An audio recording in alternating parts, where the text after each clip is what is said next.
Here, look, what do Bernardo's and Ibec have in common?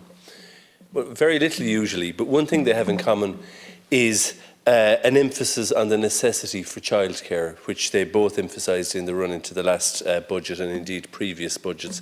Previous speakers have outlined the impact that childcare is having on the ability of parents to go out and work. And there are many parents across the country, both male and female, but particularly female, who cannot join the workforce. And we know that our economy is rebounding well, notwithstanding the huge pressures that inflation are putting on it, is rebounding well. But there is a labour shortage across much of the country. And that is one of the reasons. It's far from the only reason. It's not the only reason that I would advocate that you really look at childcare and that we have a Donogh O'Malley moment where we introduce the fundamental right to childcare in Ireland, which is free at source.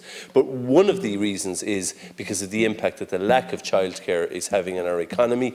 One of the other very fundamental reasons is, of course, it is a way to target childhood poverty and be absolutely certain that children have a place to go where they're not disadvantaged, because unfortunately, no matter what state interventions we put in place, children from certain backgrounds incur huge disadvantage in their homes. It'll come as a huge surprise, I expect, to many Ukrainians, and because men of fighting age can't leave Ukraine, a high proportion of those who are coming here are women.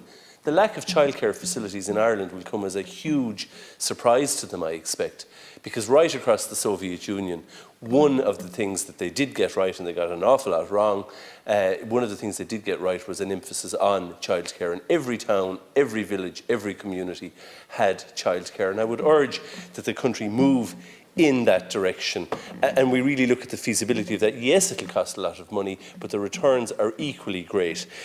Like many previous speakers, I too have been contacted by childcare providers from across my constituency, and indeed from my own hometown of Scariff. I was contacted by one who pointed out that in 2011 the government effectively took over the sector that she worked in and had worked in for, I would have thought, almost 20 years before 2011, and paid 64 euros per week per child to her.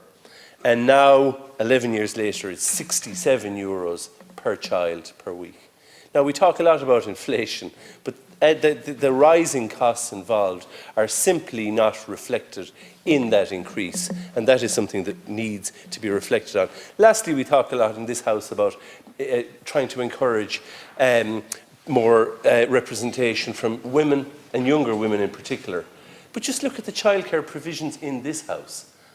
They're utterly inadequate. You have to book a child in years in advance. That's fine if you're a civil servant in this House, and they too need to be looked after.